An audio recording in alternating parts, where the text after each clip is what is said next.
Hey, AP Chemistry. A lot of y'all are asking questions about how to do the assignment on Friday. So I'm creating this YouTube video to try to help you out. So the very first top part is talking about conversions for moles. And so you're converting from grams to moles, then you're converting from moles to grams, then molecules to moles, moles to molecules, and then you're going to go all the way from grams to molecules, and then you also could go molecules to grams. So before we actually work any problems, I'm just going to break down how you do these things, and I'm going to do it with their units and hopefully kind of color code some stuff for you. So whenever you have something, you're always going to start with your given. And so for instance, y'all's first problem, it says 50 grams. And it's talking about that lead bromide up in the corner, the lead 2 bromide. And so if you're going from grams to moles, you need molar mass. Molar mass is how you do that conversion. And the same thing is true if you're going from moles to grams. Every single time you're going to need molar mass. It's just a matter of if you're multiplying or dividing by molar mass. So when you're going from grams to moles or moles to grams, what connects it is molar mass, because molar mass is always grams per mole.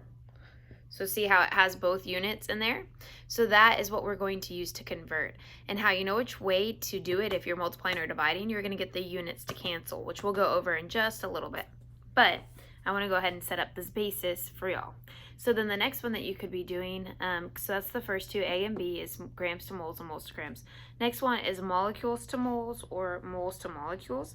And in that instance, you are going to need Avogadro's number, because that is what connects those. So if I had molecules, which molecules and atoms both mean you need to use Avogadro's number, so do particles.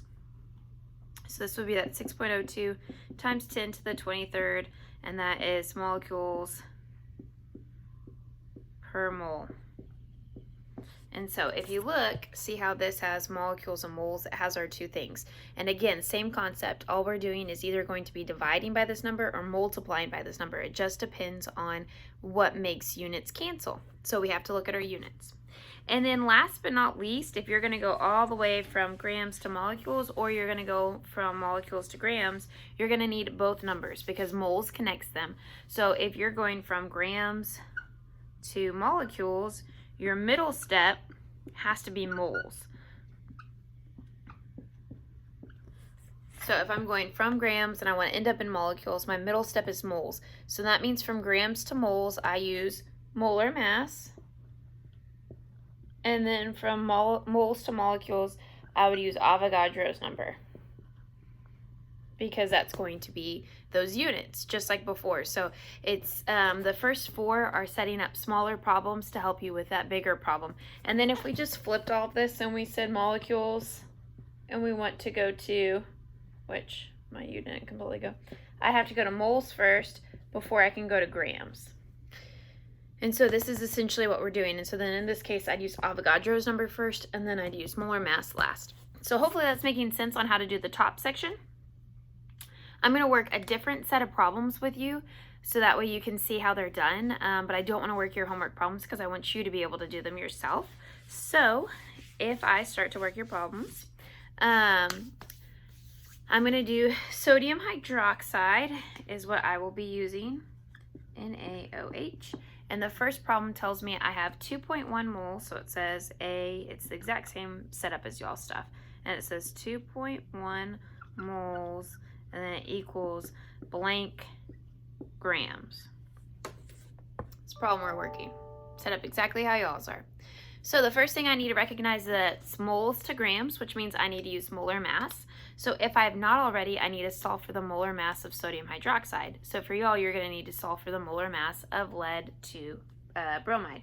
So I'm going to take my sodium, and I'm going to go ahead and say I have one of each, multiply, and for this instance, I'm doing some rounding just so y'all can see the work involved, not necessarily getting the most perfect of all answers. So roughly 40 grams per mole in there.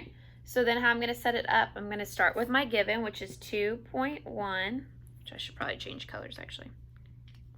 I'm going to try to make this nice for you all. So I'm going to start with 2.1 moles unless my green doesn't work. Okay, never mind. I can't switch colors. So 2.1 moles. And then essentially if I made it like a fraction, I put it over 1, it's still 2.1 moles, just to help you see that that mole is on top. It's a top unit. It's not a bottom unit. And then we're going to multiply by my molar mass, but I need to set it up to where units cancel. So then that means that moles are going to go on bottom and grams are going to go on top. So moles can cancel moles, and then I would be converting to grams because grams is the only thing I haven't X'd out, which means that I'm going to have grams, which is what I want. So then I'm going to take this 40 and put it on top, and it's going to be to the 1. And so then whenever I'm doing this math, then I'm just multiplying. Another way that this looks, which I like to do better, is railroad tracks. So it's the same thing. It's 2.1 moles, and then I have my 40 grams on top and my 1 mole on bottom. And then you can see those units canceling. It's the same exact setup. It's the same work. It's just instead of having to do individual lines and break your pencil and do multiplication, you can do this. It just goes faster and smoother. For most chemists, we like to do this. It's called train tracks.